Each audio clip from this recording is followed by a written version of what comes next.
but it's very difficult in the Philippines right now, especially with regards to the climate crisis, since the Philippines is one of the most vulnerable countries in the world to the emergency that's happening all around the world. Yet our carbon emissions, it's very minimal. It's only 0.37% of the global greenhouse gas emissions. And if you look at our government, you would expect more political will or militancy to talk about these issues and to demand justice from these world leaders and big governments that are destroying the earth. But instead, our government, he's just said, okay, I'll sign the agreement, but I won't do anything about it. You do whatever you want to do.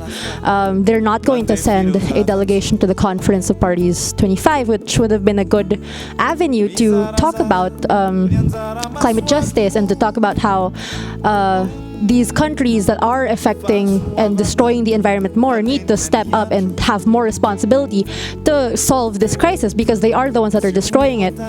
And instead, our government is, they are promoting extractive industries in the Philippines. So our mining industry is very horrible. We're very rich in minerals, but we do not gain anything from it because our law allows 100% foreign ownership.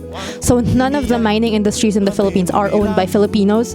So the Filipinos don't get anything from the mining industry. Instead, the indigenous people are displaced by the military. And just last year, in 2018, we became first in the world in terms of slain environmental defenders.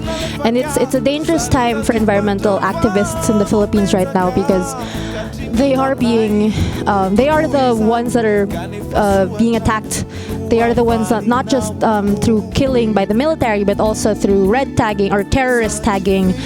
They are saying that we are part of the communist insurgents, but right now it's crucial in the Philippines that everyone really comes together and just calls for climate justice, because it's not just the youth that will be affected by this emergency, but also the farmers because of the longer droughts and the stronger storms. It's also the urban poor, because they are the ones that will feel the storms the most, and the fisher folk with the rising sea levels. And it's just this thing that everyone in the Philippines has to come together and really call for climate justice. And not just people from the Philippines, but really all around the world, people need to band together. And I think events like this, like the International School of Ecology, is a good avenue for us to really come together and exchange ideas and just express international solidarity with the ongoing crisis, because right now we need to all act together so that this global system of greed and wasteful,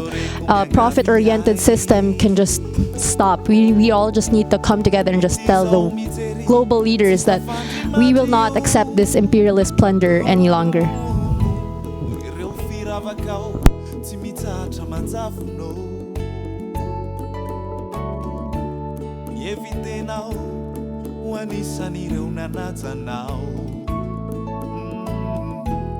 Velombolo sy sariky no lalalako anao.